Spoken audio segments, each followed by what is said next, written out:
Now let's see this question. This question came in GATE 2016 for 2 marks.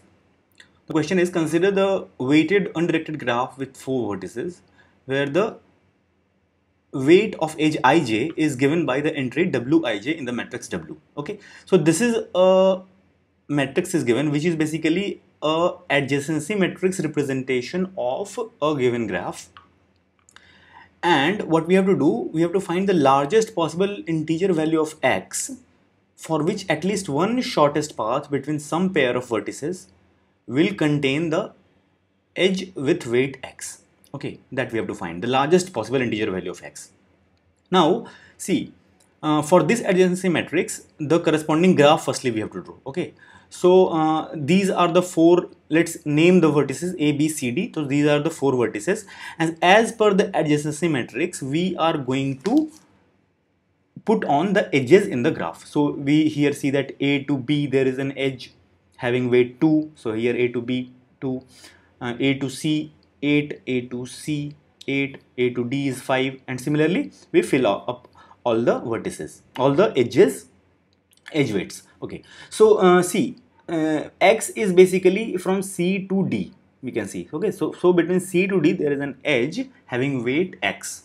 So this is the graph which we are talking about. Now for this graph we have to find the largest possible integer value of x for which at least one shortest path between some pair of vertices, it can be any pair of vertices, but for some pair of vertices at least one shortest path has the edge which includes this edge, that is edge involving x, and we have to find that particular value of x for which it can happen.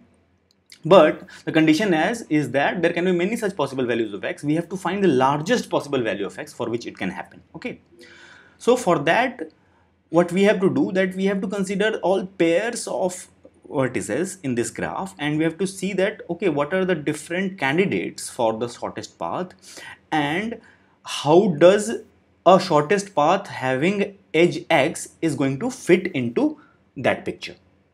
So we'll try to figure out that how many different pairs of vertices which we can talk about, so that we are trying to find the shortest path between them.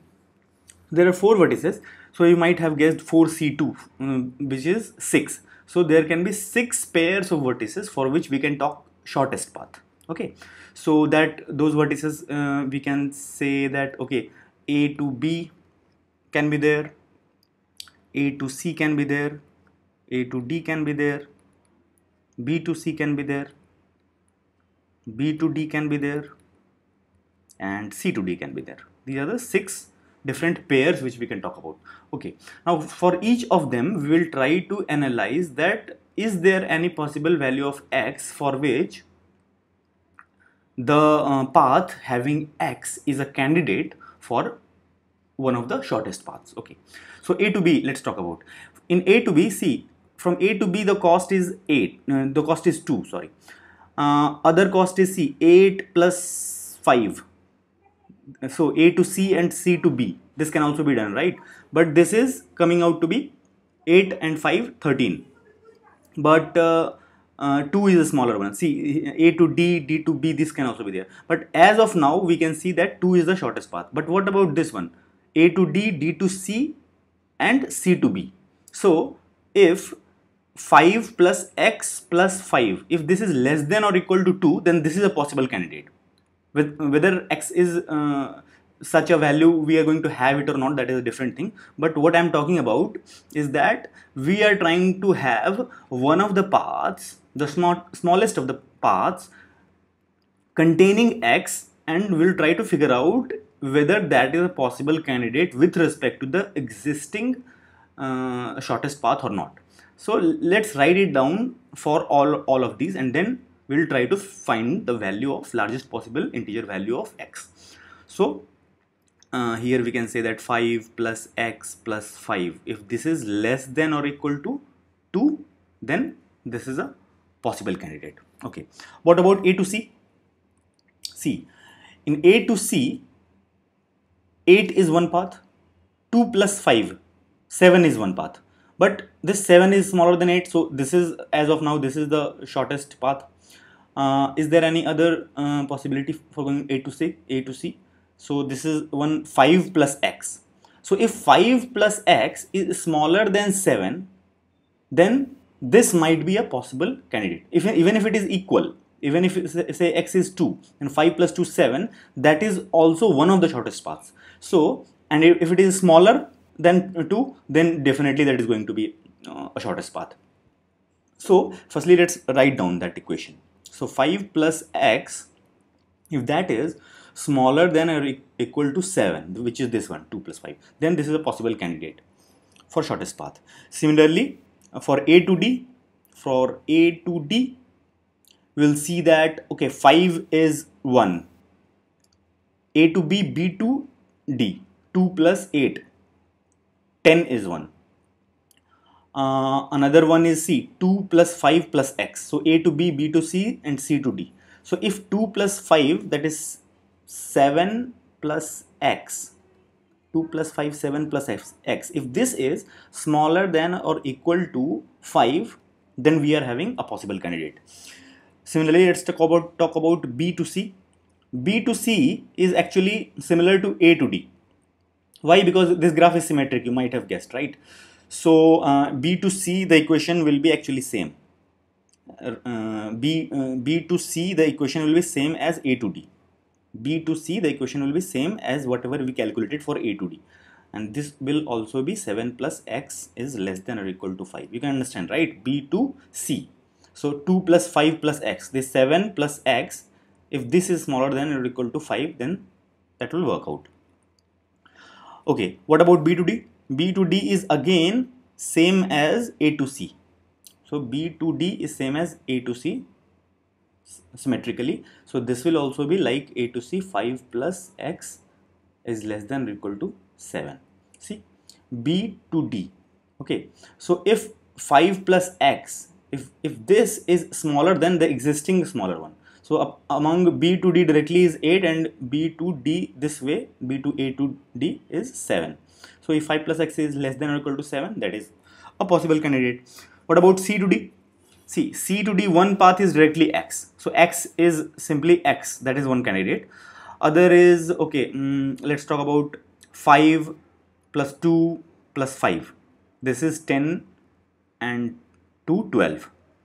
What about this 5 plus 8? 5 plus 8 is 13, right? So, but this is 12. So as of now, we can see the minimum one is 12. 5 plus 2 plus 5. So 12.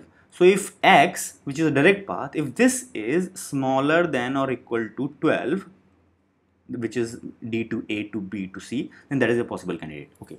So from all these equations, we will try to figure out what is the largest possible integer value of x. Now, firstly, we will see that these two equations are same, right? So we will only consider this, we will not consider this. Just we'll solve one of the equations. Similarly, 5 plus x less than or equal to 7, this is here also. So we will not consider this, we will just consider this. And we'll solve this and we'll solve this. Okay, let's solve these equations. So here we see that x is less than or equal to minus 8. We'll figure out what is the value. Let's firstly solve all the equations. So this here we can see that x is less than or equal to minus 2. Here we will see that x, okay, so here it is 2 basically. Okay. Okay, so 5 goes that side, so x is less than or equal to 2. Here x is less than or equal to 5 minus 7, which is minus 2. Here it is going to be x is less than or equal to 12. Okay, so now see, now among these we have to choose the largest possible integer for which at least one of the shortest path will hold, and we can clearly see that that value is going to be 12. But let's understand this in a better way. So why that 12 is going to be the value which we are thinking about? See, if we are having some value, let's say 1.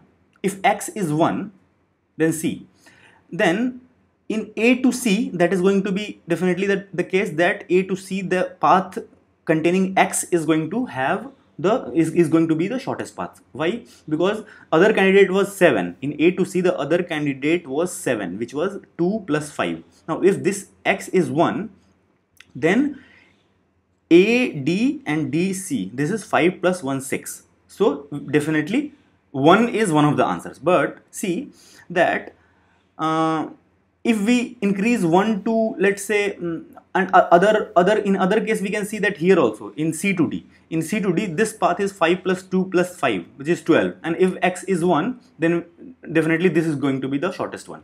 So 1 is a possible candidate. But we don't have to find any x. We have to find the largest possible value of x. So let's try to increase x as much as we can. Till how much we can increase. So let's say now x is let's say 10. Let's try to increase it x to 10.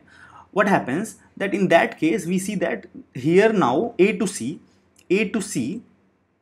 earlier it was 2 plus 5 7 and this 5 plus x. Now if this is 10, then 10 plus 5 is 15 and 2 plus 5 is 7. So this is going to be shortest path. This path a to d to c is no longer a shortest path. But we don't have to worry about that. We have to find the largest possible value of x for which at least one of the shortest path between some pair of vertices is containing x. And that we can see by CD, path from C to D or D to C. If this x is 10, then the other values which we were competing with was 12, which was D to A to B to C, which is 5 plus 2 plus 10, which is 12. And if this is 10, then this is going to be the a shortest path, here in this case a unique one, so the shortest path between C to D. But let's try to increase it further. If it is 12, then you can understand that okay, 5 plus 2 plus 10, 12 is here also and 12 is here also, so it is one of the shortest paths, so x can be 12. What if we make it 13? If we make it 13, then D to A to B to C, this is going to be 12 and this is 13. So this is going to be the shortest path, and we might not have a shortest path between some pair of vertices where x is contained in the shortest path. So in that case we cannot move more than 12, otherwise we will lose that criteria. So we have to keep on increasing x, but it should not be the case that x is not included in any of the shortest path between some pair of vertices. Okay, so we can see clearly that we can go as large as 12. Okay, which we can directly see from here also, but I just gave an intuition. So the largest possible integer value of x is going to be 12, and that is our answer.